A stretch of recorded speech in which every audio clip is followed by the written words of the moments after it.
Sejarah KPPN dan Gedung KPPN Malang.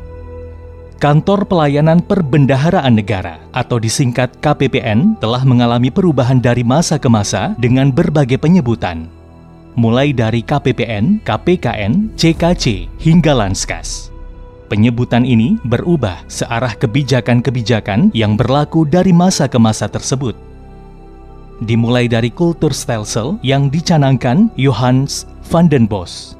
Banyak laporan dan kritik dari kelompok-kelompok liberal dan humanis Belanda yang mengkritisi kebijakan van den Bos, terutama yang dilontarkan oleh seorang penulis anonim NA di tajuk Varia dalam Det Schrift voor Nederlands Indie.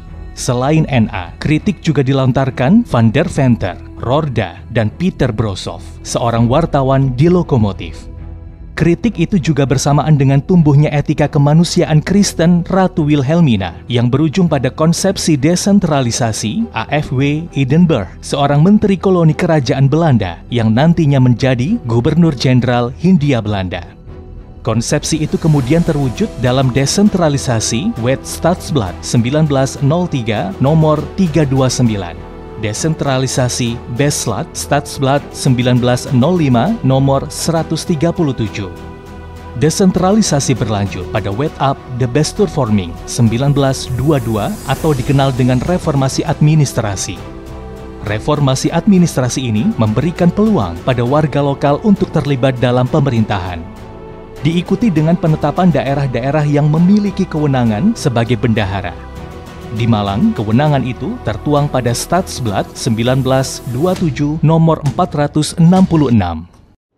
Landkassen Algemeen Ontvanger atau pembentukan staf untuk perbendaharaan di Malang. Setahun berikutnya, Karesidenan Pasuruan yang membawahi Malang pindah ke Malang. Residen pertama dijabat Hendrik Kool dan dilanjutkan oleh RKA Berts. Di masa Berts, Lankas atau perbendaharaan menjadi satu kantor di Sentral Bestuurkantoor. Penyatuan antara kantor residen dan S-Lankas bukan tanpa alasan, namun karena keduanya memiliki keterkaitan dalam hal penerimaan dan pengeluaran keuangan daerah. Residen bertugas sebagai ordonasiring atau penentu kebijakan-kebijakan, sedangkan S-Lankas bertugas untuk menyimpan dan mencatat pemasukan atau pengeluaran. Pemisahan antara penentu kebijakan dan bendahara ini memungkinkan kontrol pemerintah dalam hal ini Departemen Keuangan terhadap pengeluaran yang dilakukan oleh penguasa daerah. Di tahun 1800-an, sebenarnya juga telah ada bendahara yang dikenal dengan Centraalkantoor voor de Comptabiliteit.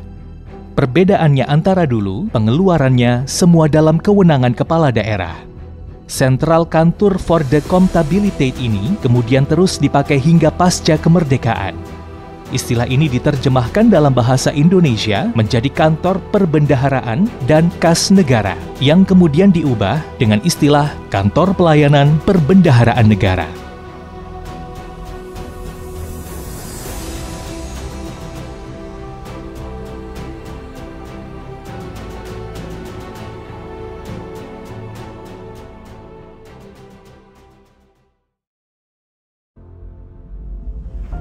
Sejarah Gedung KPPN Malang.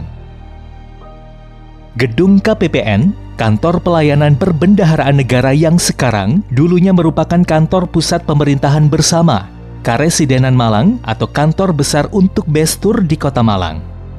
Gedung yang dibangun 1936 dan mulai ditempati setahun kemudian setelah pembangunan selesai tahun 1937.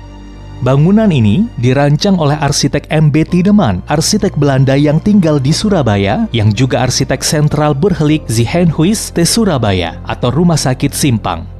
Insinyur M.B. Tiedeman juga merupakan Kepala Landsgebouwendienst Jawa Timur. Sementara untuk pelaksanaan pengerjaan bangunan, Sentral Bestuurkantoor ini dikerjakan oleh kontraktor R.D. de Jong.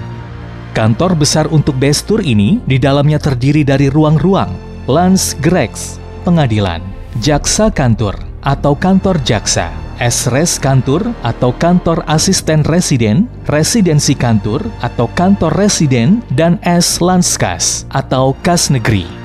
Pembangunan kantor pusat administrasi di Malang ini sebelumnya sudah direncanakan pada masa Presiden pertama Hendrik Kool, namun baru dapat terlaksana pada masa kepemimpinan Presiden kedua R.K.A. Berts.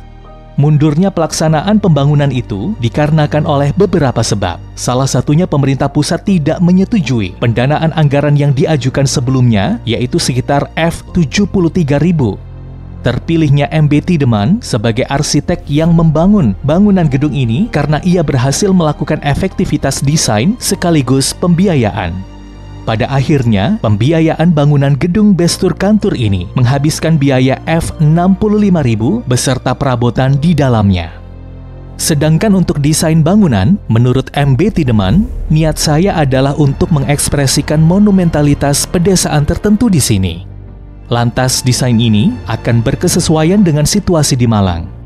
Bangunan itu selanjutnya direalisasikan dengan atap yang tinggi, tertutup warna cerah, hampir menyerupai suasana pedesaan seperti rumah pertanian Saksun dari abad ke-18 yang memancarkan kedamaian dan suasana pedesaan.